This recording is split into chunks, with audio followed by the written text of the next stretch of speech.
আল্লাহ বলেন আলহাকুমুত তাকাসুর, ও দুনিয়ার মানুষ, তাকাসুর তোমাদেরকে গাফেল করে ফেলেছে, তাকাসুর তোমাদেরকে ব্যস্ত করে ফেলেছে। যে তাকাসুরের কারণে তোমরা পরকাল থেকে গাফেল হয়ে গেছো, যে তাকাসুরের কারণে কবর থেকে গাফেল হয়ে গেছো। তোমরা আল্লাহকে ভুলে গেছো, জান্নাত ভুলে গেছো, জাহান্নামকে তোমরা ভুলে গেছো। তাকাসুর মানে কি?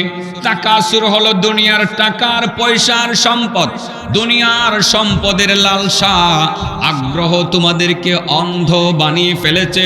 টাকার পিছনে দৌড়তে দৌড়তে, সম্পদের পিছনে দৌড়তে দৌড়তে, প্রাচুর্যের পিছনে দৌড়তে দৌড়তে তোমরা গাফেল হয়ে গেছো।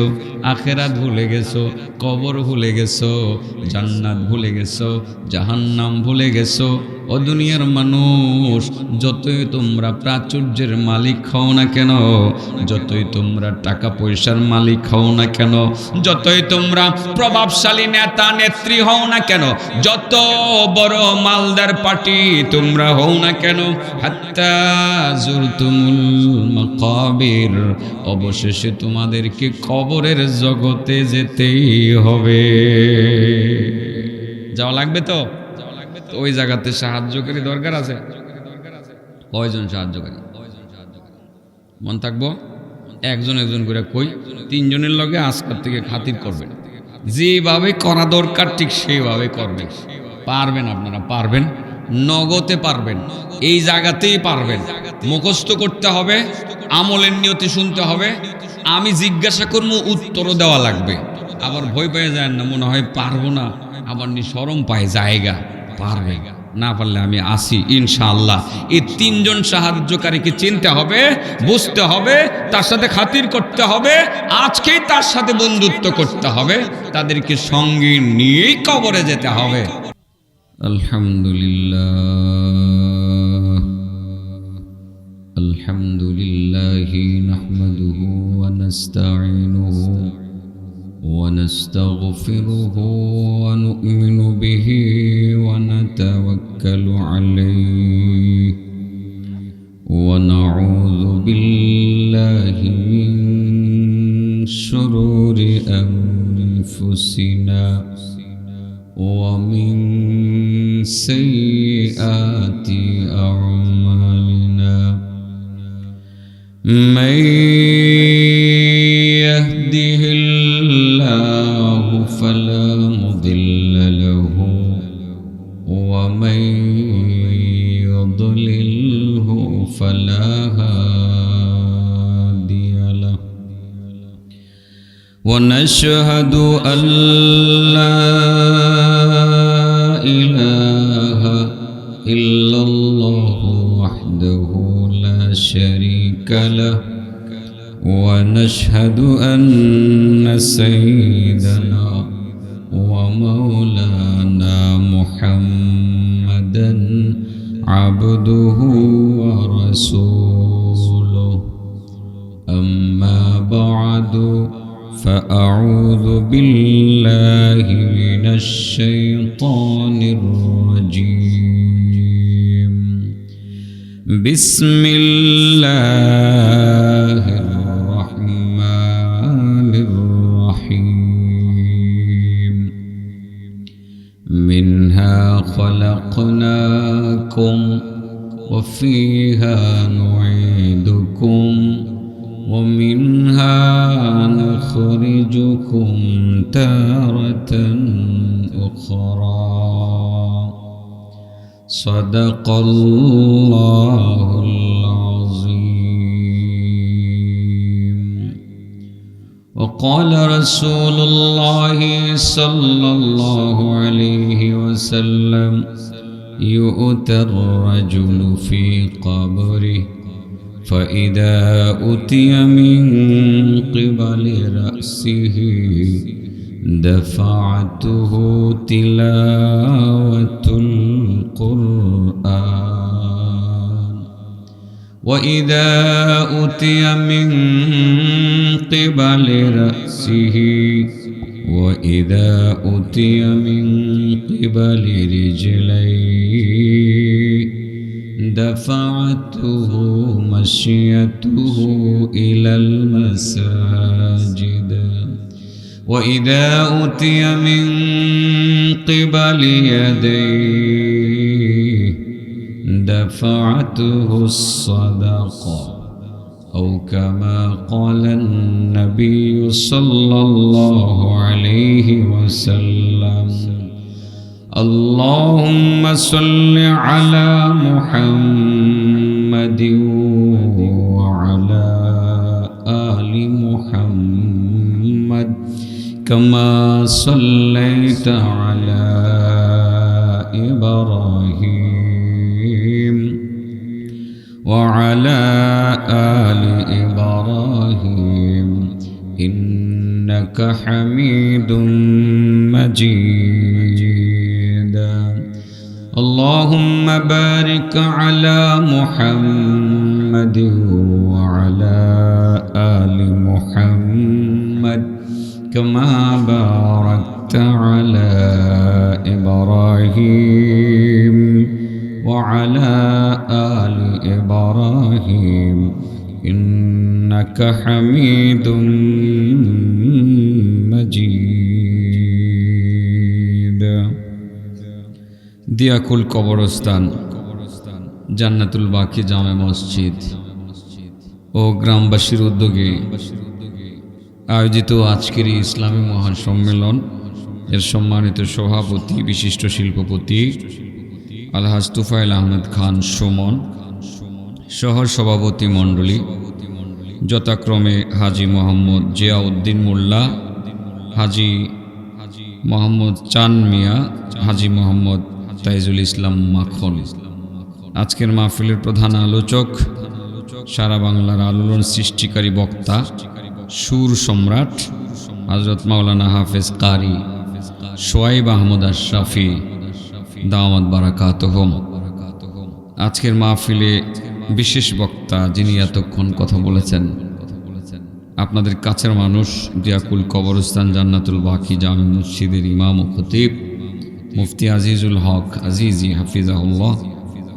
আজকের মাহফিলের প্রধান অতিথি হাজী মোহাম্মদ আশরাফুজ্জামান ধনমিয়া, বিশেষ অতিথি জনাব হিলাল উদ্দিন কাঞ্চন, আমন্ত্রিত ওলামায়ে কেরাম, মাহফিলের বিজ্ঞ পরিচালক, আপনাদের সন্তান, বিশিষ্ট আলেমে দ্বীন, বিশিষ্ট মুহাদ্দিস মাওলানা মুফতি আব্দুল গাফফার দাওয়াত বারাকাতুহুম সহ উপস্থিত সম্মানিত মুরব্বিয়ান, যুবক ভাইরা, পর্দার আড়াল থেকে শুনছেন, পর্দানশীল মা বোনেরা।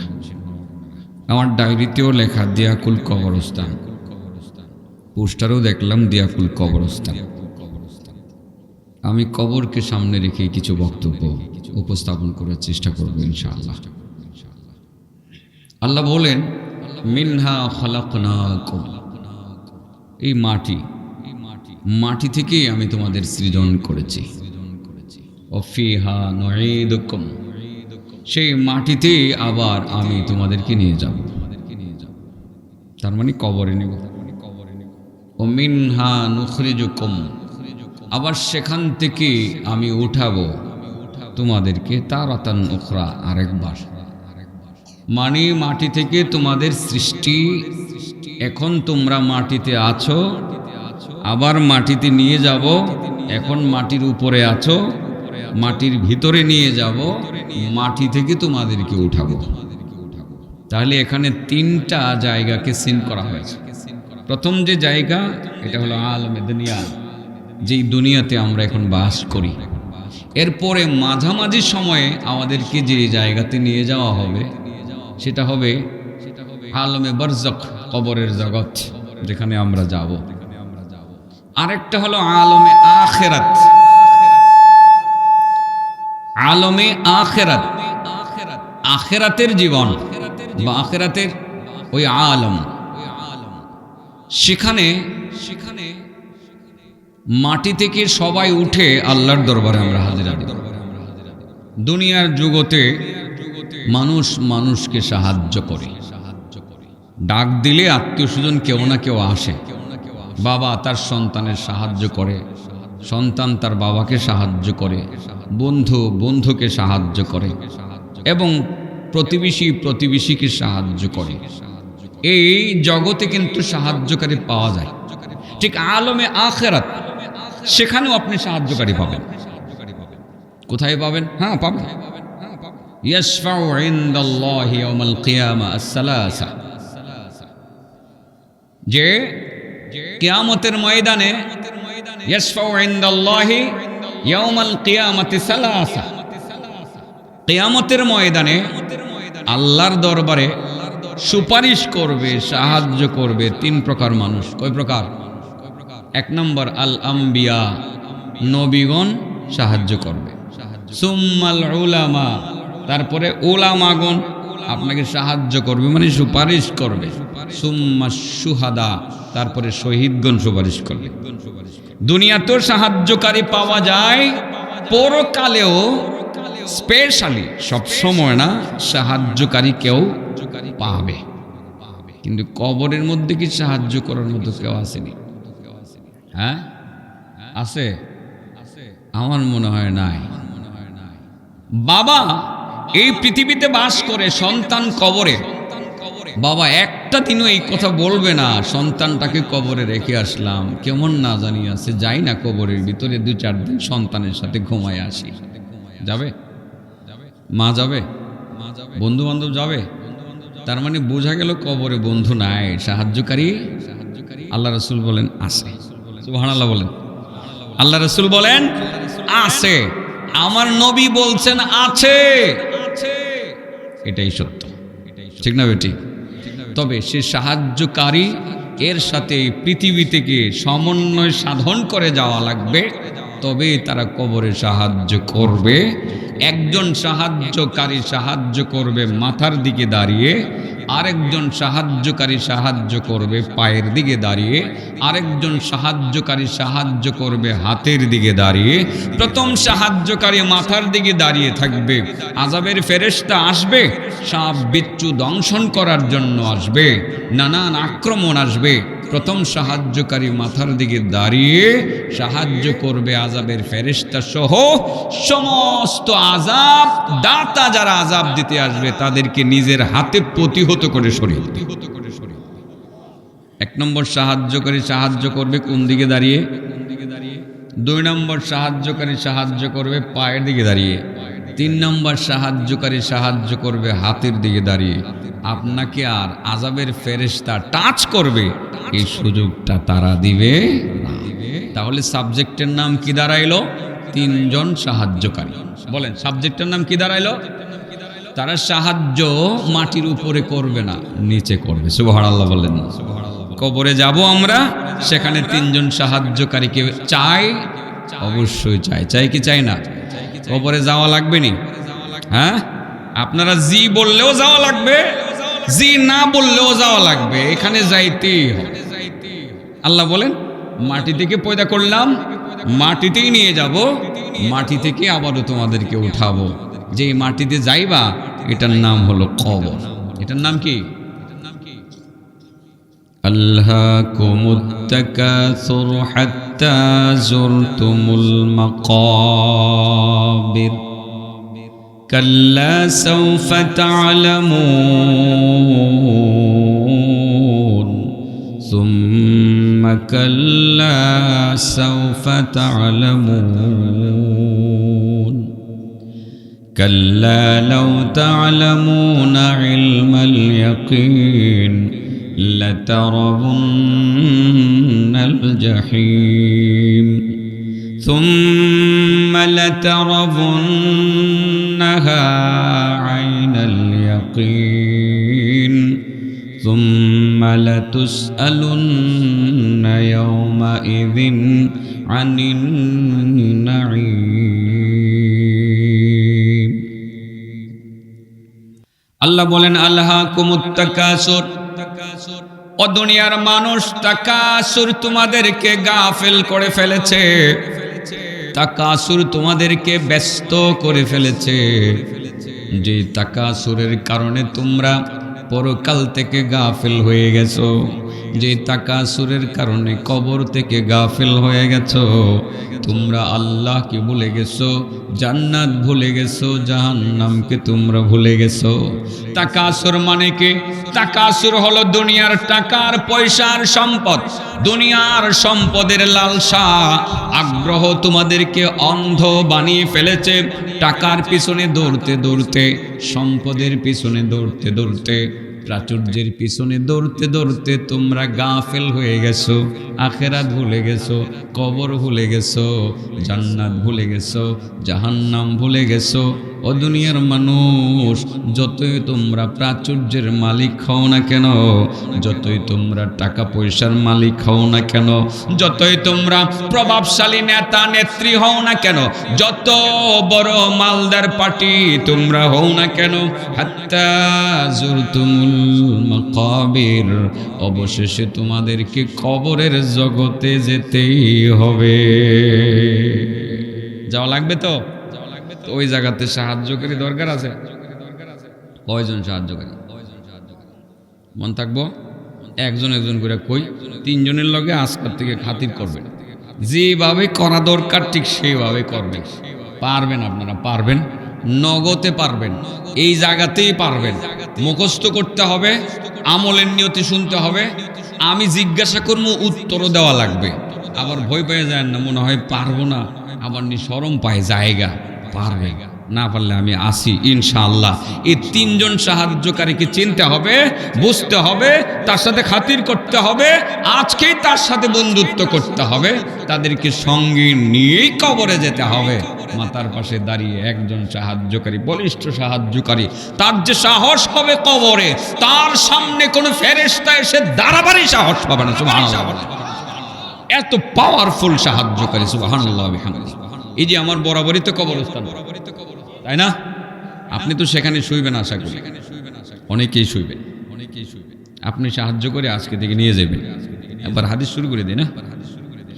ইউতার রাজুলু ফি কবরি ফাইদা উতিয়া মিন কিবালি রাসিহি দাফাতুহু তিলাওয়াতুল কুরআন। আল্লাহর নবী বলেন, যখন কোনো মানুষকে কবরে রাখা হবে, কবরে রাখার পর মাথার দিক থেকে একদল ফেরেশতা আক্রমণকারী তাকে আক্রমণ করতে আসবে। তার মাথা একদম গুড়া গুড়া করে ফেলার জন্য আসবে, মাটির নিচে ধসায় দেওয়ার জন্য আসবে। তখন একজন সাহায্যকারী সেই জায়গাতে দাঁড়িয়ে সাহায্য করবে, আযাবের ফেরেশতাকে নিজের হাতে ধরে সরিয়ে দিবে। সেই সাহায্যকারীর নাম হলো তিলাওয়াতুল কুরআন। বলেন, সেই সাহায্যকারীর নাম কি? তিলাওয়াতুল কুরআন। তিলাওয়াত লাগাইবেন, তিলাওয়াতুল কুরআন। সেই সাহায্যকারীর নাম তিলাওয়াতুল কুরআন। শুধু কোরআন বলবেন না, কোরআন তো বাবা আছে, তিলাওয়াত যদি না হয় সেই কোরআন তো আপনাকে সাহায্য করবে না। তিলাওয়াতুল কুরআন। আপনি বলবেন, হুজুর আমি তো বুড়া মানুষ, পুরা কোরআন তিলাওয়াত করতে পারি না। সমস্যা নাই বাবা, আপনার বাবার হাতে ধরে আপনি সূরাতুল ফাতিহা শিখছিলেন, আপনি আপনার দাদার কাছ থেকে আয়াতুল কুরসি আপনি শিখছিলেন, আপনি আপনার মায়ের কাছ থেকে সূরাতুল ইখলাস আপনি তেলাওয়াত শিখেছিলেন। আপনি এতটুকুই জানেন, এর চেয়ে বেশি কিছু আপনি জানেন না। এতটুকুই আপনি তেলাওয়াত করতে থাকেন, এটারই নাম হবে তিলাওয়াতুল কুরআন। যখন আপনাকে কবরে শোয়ানো হবে, মাথার দিক থেকে প্রথম যখন আক্রমণ আসবে, তিলাওয়াতুল কুরআন আপনার মাথার পাশে গিয়ে দাঁড়িয়ে যাবে। সূরাতুল ইখলাসের তিলাওয়াত করেছিলেন, আয়াতুল কুরসির তিলাওয়াত আপনি জীবনে বহুবার করেছেন। প্রত্যেকদিন 5 ওয়াক্তের নামাজের পরে আয়াতুল কুরসি পড়েছেন, আপনি সূরাতুল ফাতিহা তিলাওয়াত করেছেন, আলহামদুলিল্লাহি রাব্বিল আলামিন প্রতিদিন আপনি পড়েছেন। এই তিলাওয়াতুল কুরআন একজন বলিষ্ঠ সাহায্যকারী হিসাবে মাথার পাশে দাঁড়িয়ে সমস্ত আযাবের ফেরেশতাকে সেকেন্ডের মধ্যে হটাইয়া দিবে। দাফাতহু, দাফা হটাইয়া দিবে, প্রতিহত করবে। তিলাওয়াতুল কোরআন। সুবহানাল্লাহ বলেন। তাহলে একজন সাহায্যকারীর নাম কি বলেন? তিনি কোথায় সাহায্য করবেন? কোন জায়গায় দাঁড়িয়ে? মাতার পাশে দাঁড়িয়ে সাহায্য করবেন। আল্লাহু আকবার। এর থেকে বলিষ্ঠ সাহায্যকারী কবরে আর থাকতে পারে না। এই তিলাওয়াতুল কোরআন আবার কোরআনের রূপ নেবে কাদের জন্য? যারা পুরা কোরআনকে শিখবে, জানবে, আমল করবে, ওদের জন্য আবার পুরা কোরআন তার পাশে দাঁড়িয়ে বলবে, দোস্ত পুরা যতদিন তুমি কবরে থাকবা ততদিন তোমাকে পাহারা দেব। এখান থেকে পাহারা দিয়া আমরা সরে যাবো না। হাসরের মাঠে যখন তুমি যাইবা, এই অচেনা পথ হাসরের মাঠ, তুমি যাইবা কিভাবে? দুর্গম অঞ্চল, এত লম্বা পথ পাড়ি দিবা কিভাবে? আর দিলেই বা তুমি কোথায় গিয়ে উঠবা? সেখানে তো সূর্যের তাপ হাসরের মাঠে তোমার মগজকে গলিয়ে দিবে। যাবে কোথায়? বন্ধু, আমি কোরআন তো তোমার সঙ্গে আছি, একা ছাড়বো না। ফায়ু আননিসুহু ইলা ইয়াউমিল কিয়ামা। দোস্ত, তোমাকে হাসরের মাঠে আমি বন্ধুরূপে গ্রহণ করে হাসরের মাঠে পৌঁছাইয়া দিব। আল্লাহর আরশের ছায়ার নিচে দিয়ে আসবো, এর আগে আসবো। কবরে প্রথম সাহায্যকারীর নাম কি? তাহলে আপনাদের মনে কষ্ট থাকার কথা না। তিলাওয়াতুল কোরআন যেহেতু বলছি, আপনি সব জানেন না। আয়াতুল কুরসিটা তো জানেন, এটা তো শিক্ষা লাইছিলেন, মক্তবে পড়ছিলেন, হুজুরে শিখাই লাইছিলেন। এই আজিজুল হক এই শিখাই লাইছে, শিখায়নি? হ্যাঁ, শিখায় না? যে আয়াতুল কুরসিটা শিখাই লাইছিল, এটা আপনি শিক্ষা লাইছেন। এটাই তিলাওয়াতুল কোরআনে রূপান্তরিত হবে। সুবহানাল্লাহ বলবেন না? আর তাছাড়াও এগুলোর যে আরো কত ফজিলত, একটু একটু বলি, সমস্যা নাই। আমার মনে হয় মানে 10:45 পর্যন্ত বললে কোনো অসুবিধা হবে না। 10:45 পর্যন্ত টাইম আছে না? আলহামদুলিল্লাহ, ঠিক আছে। টাইম তো 10:45 আমি বলছি, আরো যদি 2-4-5 মিনিট বাড়ায় দেয় তো আর বাড়াই করবো। আমি 3জন সাহায্যকারীর সাথে পরিচয় করায় দিয়া পরে যাবো, এর আগে যাওয়ার চেষ্টা করবো না, আল্লাহ যদি তৌফিক দেয় ইনশাল্লাহ। ঠিক আছে তো? আল্লাহু আকবার। আয়াতুল কুরসি, আল্লাহ রাসূল বলেন, মান ক্বারাআ আয়াতুল কুরসি ফি কুল্লি দুবুরিস সালাতিল মাকতুবা কানা ফি জিম্মাতিল্লাহি ইলাস সালাতিল উখরা। সুবহানাল্লাহ। আল্লাহ নবী বলেন, যে ব্যক্তি আয়াতুল কুরসি প্রত্যেক ফরজ নামাজের পরে তেলাওয়াত করবে, পরবর্তী ফরজ নামাজের সময় আসা আগ পর্যন্ত সে সরাসরি আল্লাহ তাআলার জিম্মাদারিতে থাকবে। তার মানে আপনি ফজরের নামাজের পরে যদি আয়াতুল কুরসি তিলাওয়াত করেন, মহান আল্লাহ আপনাকে ডেকে বলবেন, বান্দা ফজরের নামাজের পরে তুমি আয়াতুল কুরসি পড়লা, আমি আল্লাহ নিজে তোমার জিম্মাদার হয়ে গেলাম। জোহর পর্যন্ত তোমার পুরোপুরি জিম্মাদার আমি হয়ে গেলাম। রিজিকের প্রয়োজন হবে, আমি রিজিক দেব। তোমার কোনো সমস্যা আসলে আমি সমাধান করে দিব। আর যদি তুমি মারা যাও, তোমার জান্নাতের দায়িত্ব কারো হাতে দিব না, কোনো ফেরেশতাকে দিব না, কোনো নবী রাসূলকে দিব না। আমি আল্লাহ নিজ জিম্মাদারিতে তোমারে জান্নাতে ঢুকাইব।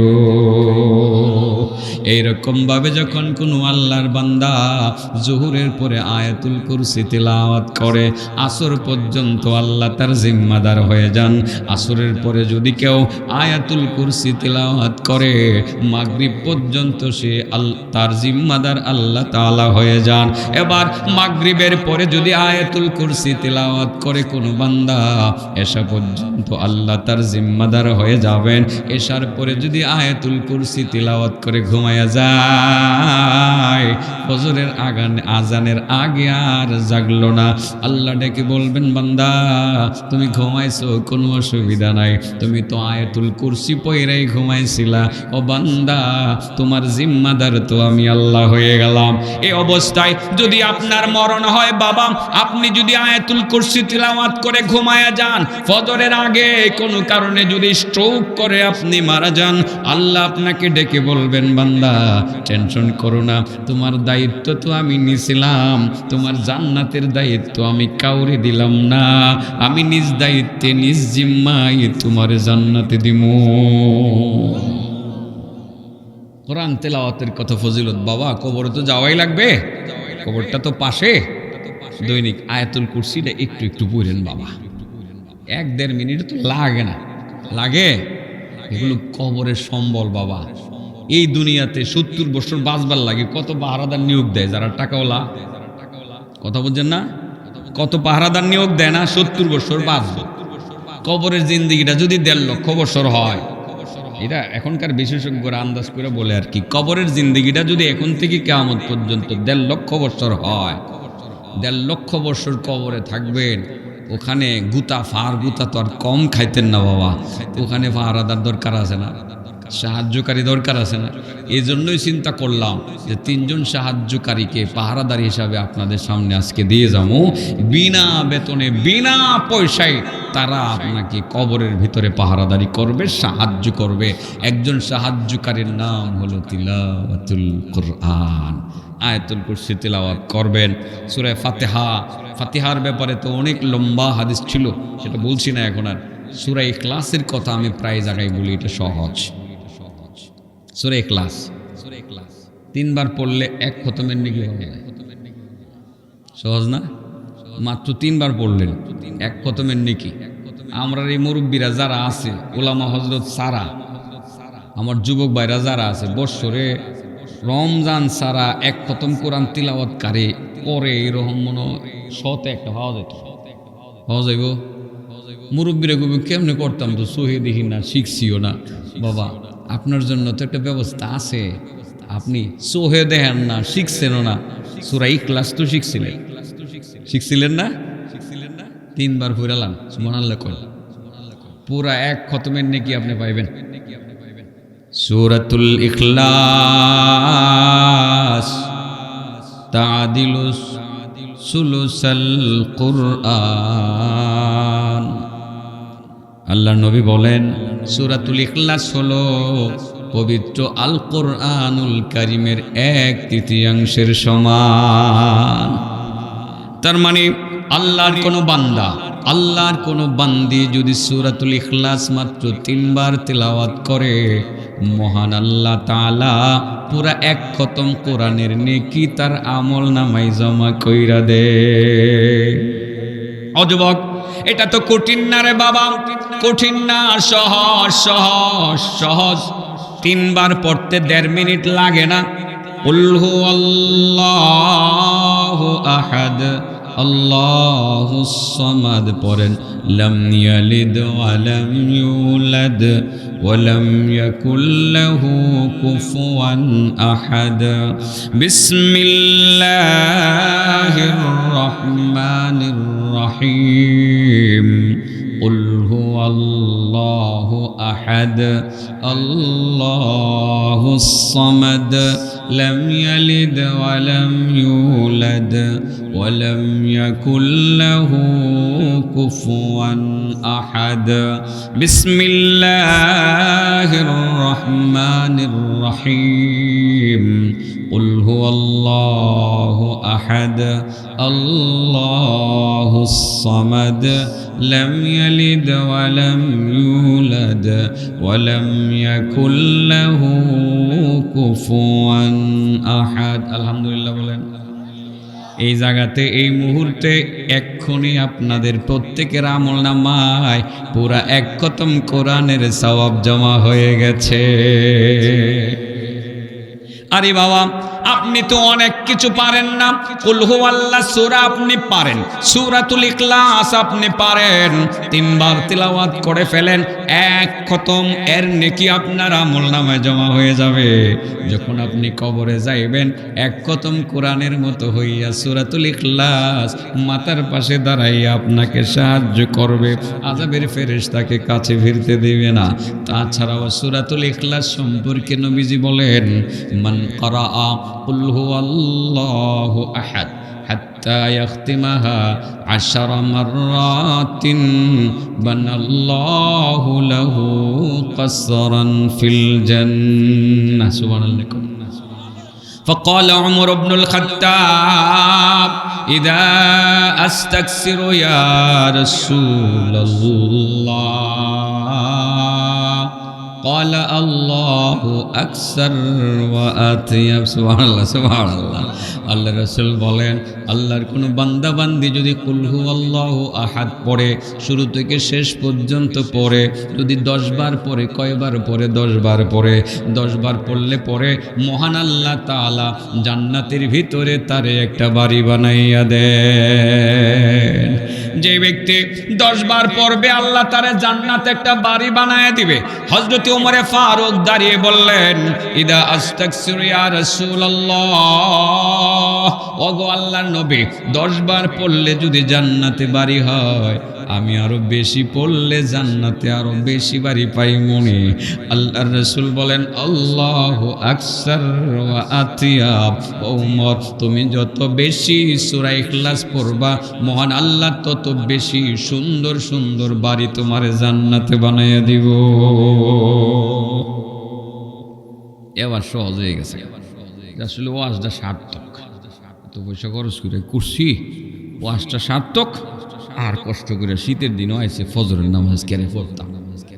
সূরা ইখলাস 10 বার পড়লে তো বাড়ি জান্নাতে শিউর। যেটা আল্লাহর নবী বলছে সারা দুনিয়া যদি ফালতু হয়, আমার নবী তো ফালতু হতে পারে। এটা তো সত্য। আমার নবী যে বলছে জান্নাতে বাড়ি হবে, ঠিক না বেটি? 100% ঠিক। আমার নবী কোনো অঠিক কথা কখনো তিনি বলেন নাই। আবার হেডাও ঠিক, আপনারা যে প্রশ্ন করবেন হেডাও ঠিক। তাইলে সূরা ইখলাস বেশি বেশি পড়ালাম মনে জান্নাতে বাড়ি হয়ে যাইব গানে। আর ফজরের নামাজটা কষ্ট করে পড়তাম না, রমজানের না খাইয়া অযথা আত্মাটারে আর কষ্ট দিতাম না। জাগে কি জাগে না? জাগে। তাহলে এই প্রশ্নের উত্তরটা না নিলে তো ওয়াজ বুঝে আইতো না। পরে কইবেন হুজুরে কয়ে গেছে সূরা ইখলাস 10 বার পড়লে জান্নাতে বাড়ি হইব। জান্নাতের বাড়ি যদি কমপ্লিট হইয়া যায় তা আজাইরা পরিশ্রম করে করতাম। প্রশ্ন জাগে না বাবাজি? প্রশ্ন জাগে। তাহলে কি আমার নবী ঠিক বলেন নাই? আমার নবী ঠিক বলেছেন। নবী তিনি আন্দাজে কোনো কথা কখনো বলেন নাই, হাওয়ার উপরে কোনো কথা কখনো বলেন নাই। ওমা ইয়ানতিকু আনিল হাওয়া ইন হুয়া ইল্লা ওয়াহয়ুন ইউহা আল্লামাহু শাদীদুল কুওয়া যু মিররাতিন ফাস্তাওয়া ওয়া হুয়া বিল উফুকিল আ'লা থুম্মা দানা ফাতাদাল্লা فكان قاب قوسين أو أدنى فأوحى إلى عبده ما أوحى। আল্লাহ বলেন আমার নবী তো হাওয়ার উপরে কোনো কিছু বলেন না। নবী যা বলেন জেনে শুনেই বলেন। আল্লাহর কাছ থেকে আমি আল্লাহর কাছ থেকে জেনে শুনি আমার নবী কথা বলেন। ওহির মাধ্যমে আমি যা জানাই আমার নবী তো তাই বলেন। তিনি তো নিজ থেকে তৈয়ার করে কোনো কথা বলেন না। নবী বলছেন 10 বার সূরা ইখলাস পড়লে জান্নাতে বাড়ি হবে। নবীর কথাই সত্য, সেখানে মিথ্যার কোনো লেশ মাত্রাও নাই, ঠিক না বে ঠিক? আবার সূরাতুল ইখলাস তিলাওয়াত করলে জান্নাতে বাড়ি হবে। এটার পর প্রশ্ন আসতে পারে তাহলে নামাজ কেন পড়ব? বাবা এবার বুঝাইয়া বলি নামাজ লাগবে কি লাগবে না? বাবাজি বাড়ি না আপাতত তো বোঝা যায় লাগতো না, লাগবো না? লাগবো। চাচা কইতেছে বিবেকের তারণে লাগবে, আর আপাতত প্রশ্ন কই যে লাগবে। কিন্তু চাচারটাই ঠিক, লাগবো যে এটাও ঠিক। এটা কেমনে লাগবো? আচ্ছা বাবা বাড়ি হইলে কি বাড়িতে যাউন গা? যা হ্যাঁ বাড়ি তো হইছে। ওই বাড়ি আছে না আমেরিকা, ওই যে অমুক নেতা যাইতারছে না জেলো, বোঝানোর জন্য বলছি, রাজনীতি করি না, বোঝানোর জন্য। আমেরিকাতে এখান থেকে বাড়ি বানানো সম্ভব কি সম্ভব না? সম্ভব। খালি টিপ দিয়ে, মোবাইলে টিপ দিয়ে কোম্পানির লোকে চুক্তি করে অনলাইনে ডলারটা ঢুকায় সেন্ড করবেন, কোম্পানির কাছে যাবো গা, ওখান থেকে রেজিস্ট্রি কইরা আপনার নামে দলিল ভাড়ায়। এখানে বসে আমেরিকাতে বাড়ি বানানো সম্ভব কি সম্ভব না? অনেক বাড়ি বানায় তারবেন, কানাডাও বানায় তারবেন, বহু মানুষ বানাইছে কিন্তু যাইতে পারে না। কি করতে পারে না? যায় তারে না। তার মানে বাড়ি হইলেই বাড়িতে যাওয়া যায় না, কিছু প্রসেসিং লাগে। এই প্রসেসিংটা কি? 1 নম্বর প্রসেসিং পাসপোর্ট লাগবে। কি লাগবে? পরে ভিসা লাগতো না, আমেরিকা যাবেন, বাড়িতে হয়েছে ওই বাড়ি যাইবেন, এবার ভিসা লাগতো না। শুধু ভিসা হইলেই চলবো নাকি আমেরিকান এয়ারলাইন্সের টিকিট লাগবো?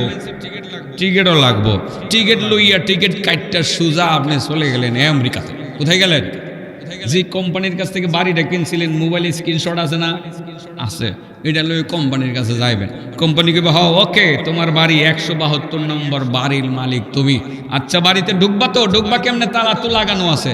নেও একটা চাবি লিয়ে যাও, চাবি দিয়া পরে গিয়ে তোমার বাড়ির তালা তুমি খুলো। তাইলে বোঝা গেল পাসপোর্ট লাগবে, ভিসা লাগবে, টিকিট লাগবে, লাস্টে আবার তালা খোলার জন্য একটা চাবিও লাগবে। লাগবে কি লাগবে না? তদ্রুপ বাবা, সূরা ইখলাস 10 বার পড়লে আপনি এখান থেকে ডলার পাঠান লাগবে না, সূরা ইখলাস খালি পাঠাইবেন। এটা আঙ্গুল দিয়ে টিপদা পাঠান লাগতো না, এটা মুখে পাঠাইবেন, 10 বার তেলাওয়াত করবেন, জান্নাতে বাড়ি কমপ্লিট। তবে যাইতে পারতেন না, যাইতে পাসপোর্ট লাগবে। কি লাগবো? ভিসা লাগবে, একটা টিকিট লাগবে। যাওয়ার পরে ওই বাড়ির ভিতরে ঢোকার জন্য তালা খুলতে গিয়ে একটা চাবি লাগবে। লাগবে কি লাগতো না? চাবি ছাড়া তালা খুলতে পারবেন? এই চাবিটা কেমন হওয়া লাগবো? এক দাঁতের চাবি দিয়ে এই তালা খুলতো না, 2 দাঁতের চাবি দিয়েও খুলতো না, 3 দাঁতের চাবি দিয়েও খুলতো না, 4 দাঁতের চাবি দিয়েও খুলতো না। 5 দাঁতওয়ালা একটা চাবি লইয়া যান লাগবো। একটা খুঁচা দিবেন, ডাইরেক্ট তালা খুলবেন আর জান্নাতের ভিতরে ঢুকবেন। তাইলে বোঝা গেল চাবি লাগবো। লাগতো না? আমেরিকার ভিসা কি, টিকিট কি, এগুলো তো জানেনই। এবার আপনি যে জান্নাতে বাড়ি বানাইছেন, পাসপোর্ট কি, ভিসা কি, টিকিট কি, এবং সেই চাবিটা কি, আপনার তো মোটামুটি বুঝেই লেছেন। পাসপোর্ট তো এমন শরীর, এমন জিসিম, যেই জিসিম দিনের পথে ব্যয় করে। আর ভিসা হলো মরণের সময় একটা সিল এই জায়গাতে মাইরা দেওয়া। লা ইলাহা ইল্লাল্লাহ, দিস ইজ ভিসা অফ জান্নাহ। এটা জান্নাতের ভিসা, জান্নাতের ভিসা। মরণের সময় যদি কালিমা উচ্চারণ করে মরতে পারেন, ঈমান আপনার নসিব হয়, ভিসা টিকিট এবার আপনার লাইগা গেল। এবার তো জান্নাতে যাইবেন। ওই যে 10 বার সূরা ইখলাস পাঠাইছিল না বন্ধু, বাড়ি তো হয়ে গেছে গা ওখানে। ওই বাড়ির গেটের মধ্যে যাইবেন, গিয়া দেখবেন তালা লাগানো আছে। পকেটে যদি চাবি থাকে, খুঁচা দিবেন, খুলবেন আর ঢুকবেন। ওই চাবিটা 5 দাঁতের চাবি, এটা হলো 5 ওয়াক্তের নামাজ। লাগবে নামাজ? লাগবে। হ্যাঁ, তাহলে চাবি লাগবো। চাচা কয় দাঁতের চাবি লাগবো?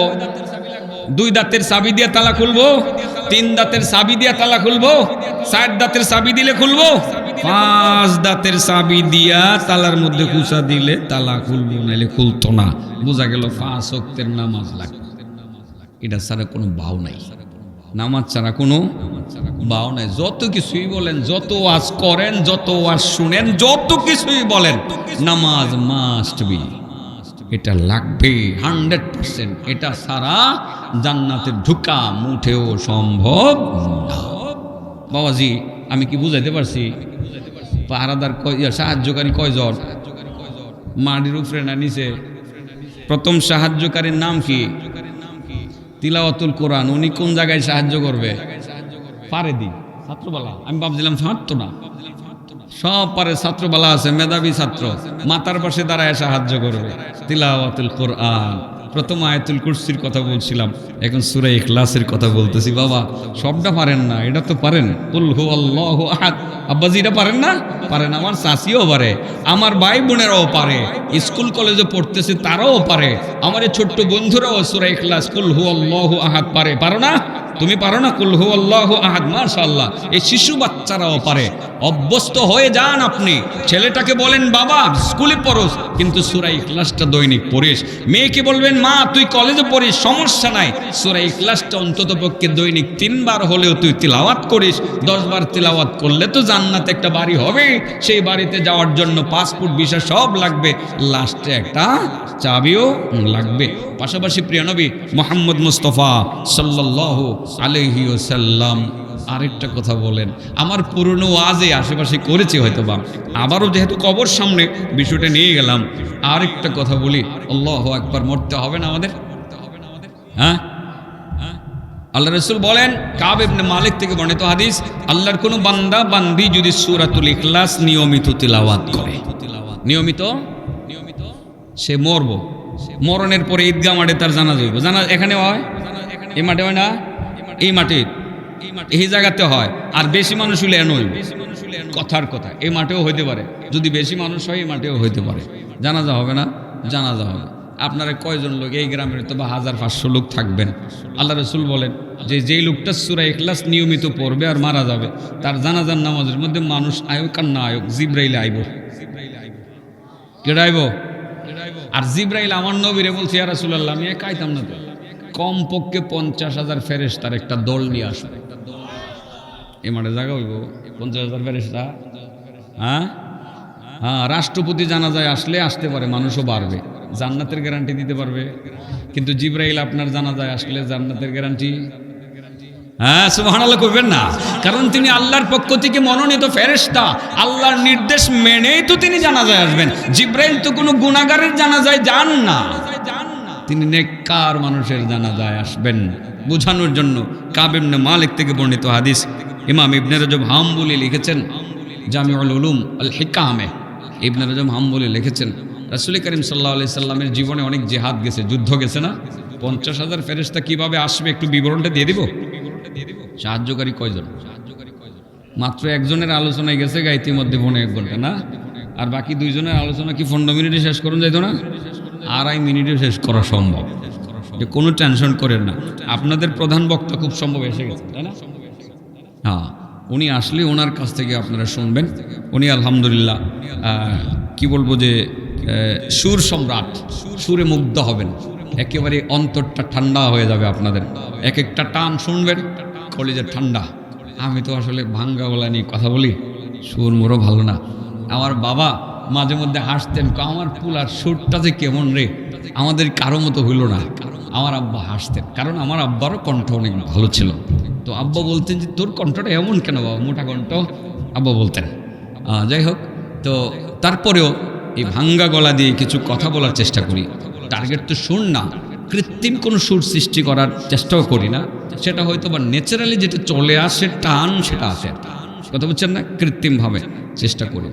তো যাই হোক, যে কথা বলছিলাম যে কাব ইবনে মালিক থেকে বর্ণিত হাদিস, রাসূল করিম সাল্লাল্লাহু আলাইহি সাল্লাম মুতার যুদ্ধে গেলেন। কোন যুদ্ধে? মনে রাখেন, মুতার যুদ্ধ নাম শুনছেন, জঙ্গে মুতা। আমাদের হুজুররা পড়াইতেছে জঙ্গে মুতা, সিরাতে খাতিমুল আম্বিয়াতে জঙ্গে মুতা লেখা আছে, মুতার যুদ্ধ। এই যুদ্ধ সংগঠিত হলো, আমার নবী সেখানে ছিলেন, মুসলমানদের জয় হয়ে গেল। কি হলো? চলে আসলেন যুদ্ধ ছেড়ে মদিনায়।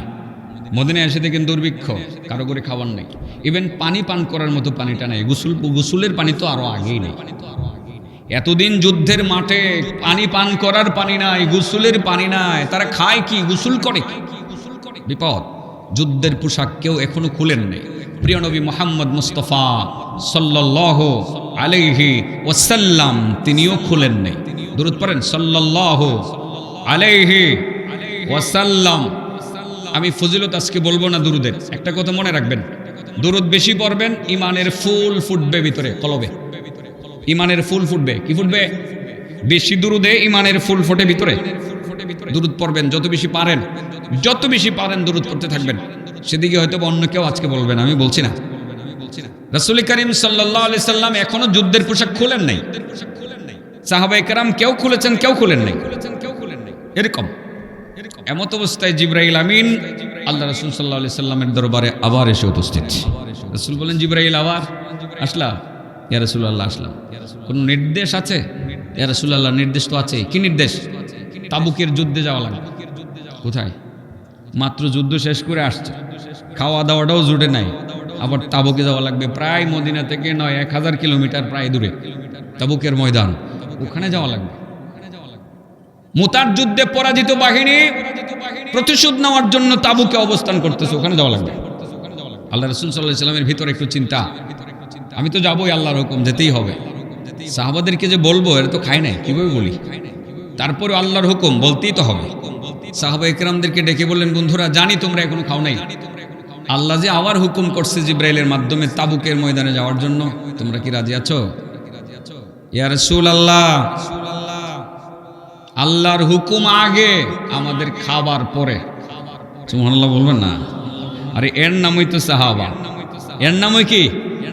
আল্লাহ, আল্লাহর রাসূল আগে, খাওয়া দাওয়া সব পরে। আল্লাহ এবং আল্লাহর রাসূলকে সবার আগে গুরুত্ব দিতেন সাহাবায়ে কেরাম।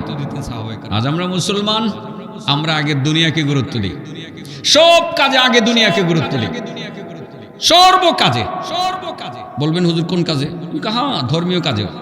মসজিদে ইমাম সাহেব চাকরি করতে আসবে, যে কয়টা বেতন দেবে? আর আপনারাও কিন্তু জুলুম কম করেন না, বেতন একেবারে কমাতে শুরু করেন। আমাদের আগে দুনিয়াটা আগে। মাহফিলে আসবো, বক্তা সাহেব আগে জিজ্ঞাসা করে কত টাকা দিতে পারবেন, অ্যাডভান্স দিবেন কত, বাকি রাখবেন কত। আপনারা কোন কমিটি মাহফিলের আয়োজন করতেছেন? যুবকরা করতেছেন, গ্রামবাসী নাকি মাদ্রাসা? গ্রামবাসী যদি হয় তাহলে 1 লাখ, মাদ্রাসা হইলে 70,000, 30,000 টাকা সার। এখানেও কিন্তু দুনিয়া আগে। কি আগে? আর সাহাবায়ে কেরামদের কাছে আল্লাহ, আল্লাহর রাসূল আগে, দুনিয়া পরে। পরে সত্য কথা বলছি না মিথ্যা? সাহাবায়ে কেরাম বলেন, ইয়া রাসূলুল্লাহ, খাওয়া দাওয়া পরে, আল্লাহ এবং আল্লাহর রাসূল আগে। ক্লিয়ার? বুঝাতে পারছি? আল্লাহ রাসূল সাল্লাল্লাহু আলাইহি ওয়াসাল্লাম খুশি হয়ে গেলেন, এরা না খাইয়া আবার যুদ্ধে যাবে, তো চলো যাই। চলে গেলেন তাবুকের ময়দানে, বিশাল বড় মাঠ, যুদ্ধ হবে। প্রতিপক্ষ নাই, কার সাথে যুদ্ধ হবে? বলেন, কার সাথে যুদ্ধ হবে? মাঠে যদি প্রতিপক্ষ না থাকে সেখানে কি যুদ্ধ হয়? রাসূল সাল্লাল্লাহু আলাইহি সাল্লাম মাঠের একবার এই কোণায় যান, আরেকবার এই কোণায় যান, আবার এই কোণায় যান, আবার এই কোণায় যান। কার সাথে যুদ্ধ হবে? জিবরাইল তো নাই, জিবরাইল তো চলে গেছে হুকুম দিয়া।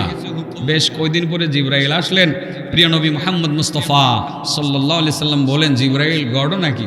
এখানে আইসি যে কেউরে পায় না, কাফেরদের কোনো খবর আছে নাকি? ইয়া রাসূলুল্লাহ, খবর আছে তো। কয়টি বাগজে? সুবহানাল্লাহ বলেন। আবারও বাগজে। তাহলে কি জিবরাইল আমরা মদিনায় চলে যাব? সাহাবায়ে কেরাম তো দীর্ঘদিন যাবত ক্লান্ত। জিবরিল বলেন, ইয়া রাসূলুল্লাহ, না, যাওয়া যাবে না। তাহলে কি করতে হবে? ওই যে প্রায় 2 কিলোমিটার দূরে একটা পাহাড় দেখা যায়, আপনি সেই পাহাড়ের কাছে যাবেন, আল্লাহর হুকুম। সেখানে গিয়ে দেখবেন সাদা কাপড় দ্বারা মোড়ানো একজন আল্লাহর বান্দাকে রেখে দেওয়া হয়েছে। মরা মানুষ, আপনি তার জানাজার নামাজের ইমামতি করবেন। ইয়া রাসূলুল্লাহ, এই ব্যক্তি এমন ব্যক্তি যার জানাজার নামাজের ইমাম আল্লাহ আসমান থেকে নিজে আপনাকে নিয়োগ দান করেছেন। যার জানাজার নামাজের ইমাম কোথায় থেকে নিয়োগ হয়েছে? ইয়া রাসূলুল্লাহ, ইয়া হাবিবাল্লাহ, আপনি শুধু একা যাবেন না তো, আপনার সাহাবারা যারা আসছে জিহাদে সবাইকে নিয়ে যাবেন। ইয়া রাসূলুল্লাহ, আপনি শুধু আপনার সাহাবাদেরকে শুধু নিয়ে যাবেন না তো, আমি জিবরাইলও যাব। আমার প্রতি হুকুম আছে, ওগো নবী, আমি একা যাব না, কমপক্ষে 50,000 ফেরেশতার সুবিশাল একটা কাফেলা নিয়ে হাজির। কৌতূহলের জন্ম হলো নবীজির অন্তরে। লোকটা কে? নাম কি? বাড়ি কোথায়? সে কি করে? তার বাবার নাম কি? এত মর্যাদা, এত সম্মান সে অর্জন করলোটা কিভাবে? আল্লাহ রাসূল অবাক। জিবরাইলকে জিজ্ঞাসা করবেন। পরক্ষণে চিন্তা করলেন, হুকুম তো আল্লাহর হয়েছে, আগে হুকুম পালন করি, পরে জিগাই। কারণ আল্লাহর হুকুম আগে, আল্লাহর হুকুম আগে, আর আমার জানাটা পরে। আগে হুকুম পালন করি।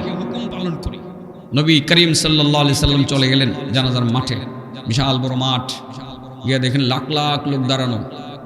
আসলে লাখ লাখ তো কমপক্ষে 50 বলছে ফেরেশতা, বেশিও তো হতে পারে। বড় বড় লাশ, পিছনে কাতার কোটা খালি। সাহাবায়ে কেরাম দাঁড়িয়ে গেলেন, সামনে ইমামের জায়গাটা খালি। আমার নবী ইমামের জায়গাতে চলে গেলেন, ইমামতি করলেন। কারণ আমার নবী যেখানে উপস্থিত, ইমামতি কি অন্য কেউ করবে? করতে পারবে? যদি এমনটাই হয়তো তাহলে মেরাজের রজনীতে নবী রাসূল তো সিনিয়র ছিলেন। সব নবী রাসূল তো আমার নবীর সিনিয়র, ঠিক আছে না? আদম নবী আদি পিতা, ইব্রাহিম নবী জাতির পিতা, সবাই তো ছিলেন। সেই জায়গাতে অসংখ্য নবী রাসূলগণ দাঁড়ানো ছিল। আর জিবরাইল এসে বলছিলেন, ইয়া রাসূলুল্লাহ, আপনার হাতটা দেন, ওই জায়গাতে আপনি যাবেন, ইমামতি করবেন। আপনি থাকতে আর কেউ ইমামতি করতে যাবে না। আলহামদুলিল্লাহ, কই আমরা সেই নবীর উম্মত, আমরা সেই নবীর উম্মত। নবী মুহাম্মদ মুস্তাফা সাল্লাল্লাহু আলাইহি ওয়াসাল্লাম ইমামতি করলেন, জানাজার নামাজের ইমামতি করলেন। নামাজ শেষ, এবার নবীর কথা হইলো যে জিবরাইল কই আগে দেখি।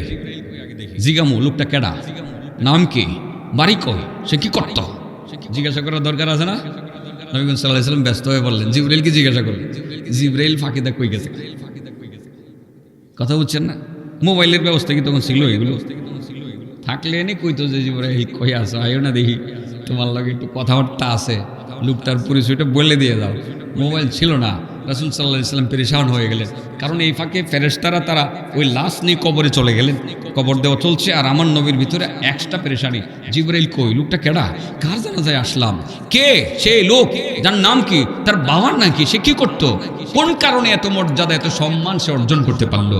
রাসূল সাল্লাল্লাহু আলাইহি সাল্লাম হয়রান হয়ে গেলেন, জিবরাইলকে খুঁজতে খুঁজতে পাহাড়ের কাছে গেলেন। দুই পাহাড়ের মাঝামাঝি একটা চিপার মধ্যে গিয়ে দেখেন জিবরাইল তার দুইটা ডানা দুই পাহাড়ের মধ্যে এইভাবে রেখে তিনি আরাম করতে আছেন।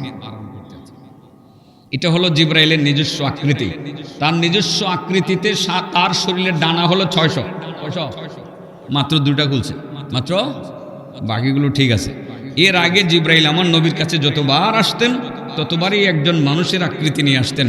অধিকাংশ সময় দেহিয়ায়ে কালবি, দেহিয়ায়ে কালবির আকৃতি ধারণ করে নবীর কাছে আসতেন। কিন্তু ওই জায়গাতে জিবরাইল গিয়ে নিজের আসল রূপটা ধারণ করে আরাম করতে আসেন।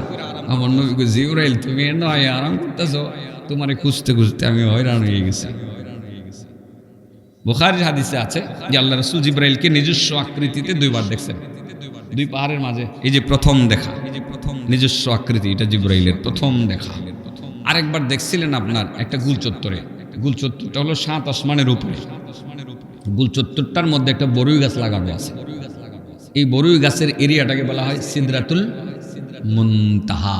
কোরআনের কথা, লাকাদ রাআহু নাজলাতান উখরা ইনদা সিদরাতিল মুনতাহা ইনদাহা জান্নাতুল মাওয়া ইয ইয়াগশাস সিদরাতা মা ইয়াগশা মা যাগাল বাসার ওয়া মা তাগা লাকাদ রাআ মিন আয়াতি রাব্বিহিল কুবরা। আল্লাহ বলেন আমার নবী জিবরাইলকে আরেকবার দেখেছেন 7 আসমানের উপরে সীমান্ত বরুই গাছের কাছে গুল চত্বরে, যেটাকে সিদরাতুল মুনতাহা বলা হয়। আমার নবী জিবরাইলকে আরেকবার সেখানে নিজস্ব আকৃতিতে দেখেছেন।